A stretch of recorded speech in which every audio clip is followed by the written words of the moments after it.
চাই নেবেন। এখন আরো একটা সতর্কবার্তা আমি আপনাদেরকে একটু জানাই রাখি, সেটা হলো যারা অলরেডি নুল্লাস্তা পাইতেছে তাদের থেকে একটু জানার চেষ্টা করবেন, এবং আপনিও কোনো প্রকার প্যানিক হওয়ার কোনো দরকার নেই। এই নুল্লাস্তাটা একটা কিন্তু ধারাবাহিক প্রক্রিয়া, যেটা সিরিয়াল বাই সিরিয়াল আপনাদেরকে সার্ভ করে দিবে। তো এখন এর ভিতরে অনেকের নুল্লাস্তা উঠবে, অনেকের উঠবে না, এগুলা নিয়ে প্যারা নেওয়ার কোনো দরকার নেই, কারণ সবার তো আর নুল্লাস্তা উঠবে না। অনেকের আছে নুল্লাস্তা নাও উঠতে পারে, এগুলা নিয়ে প্যানিক হওয়ার কোনো দরকার নেই। আরো একটা সতর্কবার্তা আমি আপনাদেরকে জানাই, সেটা হলো কোনো প্রকার দালাল চক্র যদি আপনাকে বলে যে আপনার নুল্লাস্তাটা উঠাই দিবে, এত টাকা লাগবে, সেগুলা থেকে কিন্তু অবশ্যই একটু বিরত থাকবেন, কারণ এগুলা তাদের কাজ নয়। একবার অ্যাপ্লাই করানো হয়ে গেলে এখানে কোনো প্রকার থার্ড পার্টি এলাও হবে না। ভিসার ক্ষেত্রে আলাদা বিষয়, কিন্তু নুল্লাস্তার ক্ষেত্রে এটা থার্ড পার্টির মাধ্যমে কোনো প্রকার কাজ হবে না। তো এগুলো অবশ্যই আপনাদের ফার্স্ট প্রায়োরিটি দিয়ে মাথায় রাখতে হবে। আচ্ছা, আমরা ইতিমধ্যে 3 থেকে 4টা আপডেট আমি আপনাদেরকে দিয়ে দিছি, এখন আমরা চতুর্থ নাম। আচ্ছা, অনেকেই ফ্যামিলি ভিসা নিয়ে অনেক প্রশ্ন করেন যে ভাই ফ্যামিলি ভিসা তো আমি 6 মাস 1 বছর আগে জমা করে আসলাম, তো এখনো পর্যন্ত কোনো প্রকার রেসপন্স পাইতেছি না, মানে এম্বাসি থেকে কোনো প্রকার সারা শব্দ দিতেছে না, রিজেক্ট করতেছে না, শুধুমাত্র ঝুলিয়ে রাখছে, ভিসাও দিতেছে না। তো এক্ষেত্রে দেখেন আমাদের কাছে গতকাল 15 তারিখ ছিল, 15 তারিখে আমাদের কাছে একটা ছোট্ট করে আপডেট দিছে ইটালীয় অ্যাম্বাসিডর অ্যান্টোনিও আলেসান্দ্রো টাকলা সাহেব। তো সে কি জানাইছে দেখেন, আমাদেরকে যেটা জানাইছে সেটা দেখেন, কয়েকটা পয়েন্ট আমাদেরকে উল্লেখ করে দিছে। 1 নম্বর পয়েন্ট, 1 বছরের বেশি সময় ধরে অপেক্ষমান ফ্যামিলি রিউনিয়ন আবেদনগুলো আলাদা করে চিহ্নিত করে দ্রুত মূল্যায়নের চেষ্টা করা হচ্ছে। টাকলা সাহেব জানাইতেছে যে যারা 2024, 25, 26 মানে 25 সাল পর্যন্ত যেই পাসপোর্টগুলো জমা করে রাখছেন, অনেক বছর হয়ে গেছে, 1-1.5 বছর হয়ে গেছে, তাদেরকে খুব দ্রুত আলাদা করতেছে।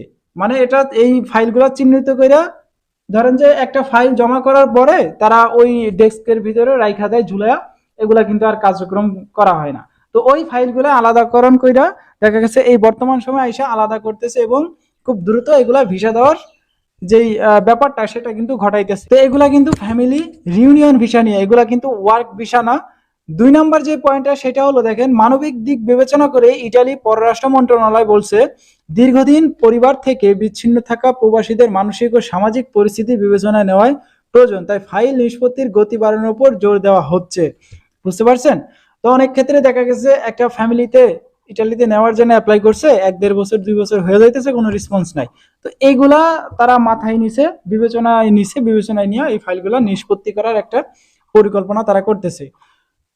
3 নম্বর যে পয়েন্টটা, কনসুলার কার্যক্রম জোরদার করার পরিকল্পনা, কাজের চাপ কমাতে এবং আবেদন যাচাই দ্রুত করতে দূতাবাসের কনসুলার কার্যক্রম আরো শক্তিশালী করার বিষয়টি আলোচনা করছে। 4 নম্বর পয়েন্ট, যাচাই প্রক্রিয়া দ্রুত করার চেষ্টা, কিছু ক্ষেত্রে অতিরিক্ত যাচাই বা ল্যাব টেস্টের কোনো কারণে আবেদন প্রক্রিয়া দীর্ঘ হয়, প্রশাসন এ ধরনের হ্যাঁ, বিষয়টা হচ্ছে এখানে আইনে কয়েকটা জটিলতা আছে, যে জটিলতার কারণে দেখা গেছে এই ভিসার প্রক্রিয়াটা অনেক জটিল হয়ে যায়। এর ভিতরে বিশেষভাবে উল্লেখযোগ্য, যদি আপনি ফোনে কোনো প্রকার বিবাহ হয়ে থাকে, পরবর্তীতে এই যে সঠিক যে তথ্যগুলো এগুলো যাচাই করতে 6 মাস 1 বছর হয়ে যায়, তো পরবর্তীতে দেখা গেছে ভিসা লাগে 1.5-2 বছর পরে। তো এইগুলা ক্ষেত্রে তারা খুব দ্রুত একটা পদক্ষেপ নিবে, এটাই তারা বলতেছে, সংশ্লিষ্ট কর্মকর্তা যারা আছে তারাই সবকিছু বিবেচনা কইরা এগুলা বলতেছে যে যেটাই হোক খুব দ্রুত যাতে কার্যক্রম কইরা এগুলা নিষ্পত্তি করে দেওয়া হয়।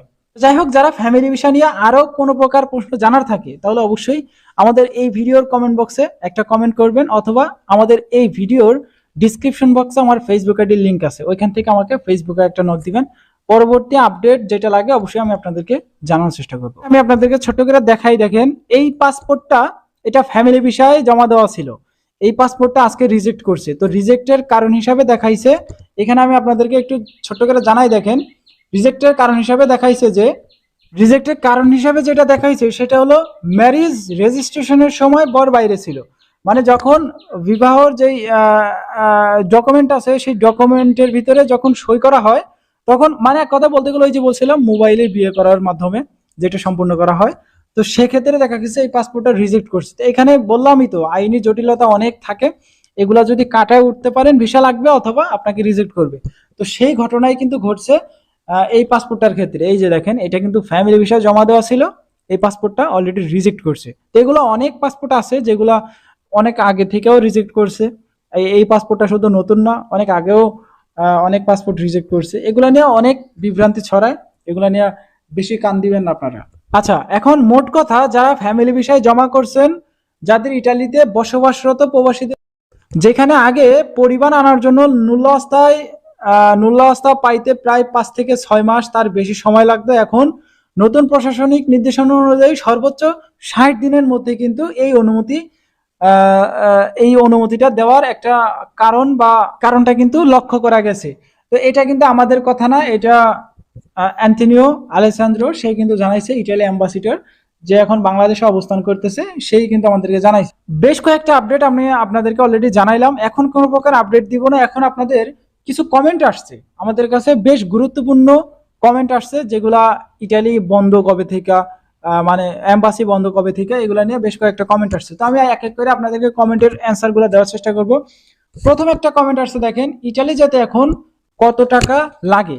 একটা কমেন্ট, খুবই গুরুত্বপূর্ণ কমেন্ট, যে কত টাকা লাগে। আচ্ছা, এই প্রশ্নের অ্যান্সার যদি আমি আপনাদেরকে দিতে যাই, তাহলে এটার কোনো সঠিক অ্যামাউন্ট কিন্তু নাই। এখানে দেখেন, আপনি যদি একটা মাধ্যম দিয়ে অ্যাপ্লাইটা করান, একটা মাধ্যম বললো যে আমাকে 1000 ইউরো দেন, আমি শুধুমাত্র পারমিটটা আপনাকে করাই দিব। তো পরবর্তী প্রসেস কি কি লাগে সেগুলা তারাই দেখায় দিবে, কিন্তু ওই খরচগুলো আপনার। অনেকে আছে 5000 ইউরো নেয়, 10,000 ইউরো নেয়, 15,000 ইউরো নেয়। আমার কাছে এরকমও আছে যে বাংলা টাকায় প্রায় 20 থেকে 22 লাখ টাকা পর্যন্ত চার্জ করছে, মানে একটা নুল্লাস্তা উঠানোর জন্য। তো এগুলার অ্যামাউন্ট, যেটা আপনি যেই প্রশ্নটা করছেন যে এই বর্তমান সময়ে কত টাকা খরচ হয় ইটালিতে যাইতে, এটার কোনো নির্দিষ্ট কোনো অ্যামাউন্ট নাই। আপনার দালাল বা আপনার মাধ্যম যার থেকে যেরকম নিতে পারে, এরকম একটা সিস্টেম আর কি। এখন আপনি যদি নিজে অ্যাপ্লাই করেন, নুল্লাস্তা বের করেন, তাহলেও কিন্তু পারবেন না, কারণ আপনাকে একটা মাধ্যম ধরতেই হবে। তো সেক্ষেত্রে টাকার অ্যামাউন্টটা কিন্তু অবশ্যই বড় আকারে গুনতে হয়। বা যে প্রশ্ন, একটা ভাই কমেন্ট করছে যে ভাই, আমার চট্টগ্রাম ভিএফএস জমা, এখন আমার ডাইরেক্ট রেডি ফর কালেকশন দিয়ে দিছে, আমার পাসপোর্টটা আমার হাতে, এই যে ডাইরেক্ট রেডি ফর কালেকশন দিয়ে দিছে, কিন্তু আমার পাসপোর্টটা আমার হাতে আছে, এই পাসপোর্টটা ভিসা লাগবে কিনা, লাগলেও আমি কোন কোন জায়গা থেকে কালেকশন করব। আচ্ছা, এখানে যেহেতু আপনি জমা করছেন চিটাগাং ভিএফএস এ, তো আপনি সেই চিটাগাং ভিএফএস থেকে কালেকশনটা করতে হবে। সেটা হলো, আপনি যদি আপনার পাসপোর্টটা আপনার কাছেই থাকে, তাহলে এই পাসপোর্টটা যদি ডাইরেক্ট রেডি ফর কালেকশন দিয়ে দেয়, স্ক্যান কপি থাকে বা রিটার্ন পাসপোর্ট থাকে, তাহলে এই পাসপোর্টটা রিজেক্ট করবে, এই পাসপোর্টটা কিন্তু ভিসা লাগার সম্ভাবনা নাই। আচ্ছা, 3 নাম্বার যে কমেন্টটা, সেটা দেখেন, বাংলাদেশ থেকে ইটালি যাওয়ার বৈধ প্রথম থেকে শেষ প্রসেসটা কেউ বলবেন? আচ্ছা, এই বাংলাদেশ থেকে কিভাবে আপনি ইটালিতে যাইতে পারেন, এইরকমই একটা প্রসেস নিয়ে অলরেডি আমাদের চ্যানেলে অনেক ভিডিও আছে। আপনারা চাইলে রিসেন্ট যে ভিডিওটা আপলোড করা হয়েছে সেটা একটু চেক করতে পারেন, অথবা যদি আপনাদের এরকমই নতুন কোনো আপডেট লাগে, সেটা অবশ্যই কমেন্ট করবেন, আমি পরবর্তী ভিডিওতে আপনাদেরকে জানানোর চেষ্টা করব। আপনারা একটু এই ওয়ার্ক পারমিটটা খেয়াল করেন, এটা দেখেন, এই যে এখানে লেখা আছে 2026 সালে নতুন জানুয়ারি মাসের ক্লিক ডেতে অ্যাপ্লাই করানো, 9 তারিখে এটা সিজনাল ভিসা অ্যাপ্লাই করানো। সে আমাকে বলতেছে, ভাই এই রিসিভটা আমাকে দিছে আমার মাধ্যম, এখন এটা অরিজিনাল কি ফেক, এটা একটু চেক করে দেন। এটা চেক করার ক্ষমতা শুধু আমার না, এই বাংলাদেশে কারোরই নাই, শুধু একমাত্র এম্বাসি বলতে পারবে আপনার এই নুল্লাস্তাটা অরিজিনাল অথবা ফেক। এখন আপনি কোনো প্রকার মাধ্যম ধইরা আপনি শুধু শুধু কোনো প্যারা নিবেন না, অথবা আপনি কোনো দালাল চক্রের মধ্যে পড়বেন না, তাহলে অনেক টাকাই কিন্তু আপনাকে দিতে হবে, কিন্তু কোনো প্রকার কাজ হবে না। তো এগুলো চেক করার কোনো ওয়ে নাই, আপনি ধৈর্য ধরে বসে থাকেন, যখন আপনি অ্যাপয়েন্টমেন্ট পাওয়ার জন্য নেওয়ার জন্য অ্যাপ্লাই করবেন ভিএফএস গ্লোবালের ওয়েবসাইটে, তখন আপনাকে জানিয়ে দিবে এটা ফেক অথবা original. Okay, got it clear. আর একটা গুরুত্বপূর্ণ কমেন্ট, ইটালি বিজনেস ভিসার জন্য কি আগে অ্যাপয়েন্টমেন্ট বুক করতে হয়, না সরাসরি কাগজপত্র জমা দিলেই হয়? আচ্ছা, এই বিজনেস ভিসার জন্য কোনো প্রকার অ্যাপয়েন্টমেন্ট যে লাগে, এরকমটা কোনো প্রকার লাগে না। তো সরাসরি আপনি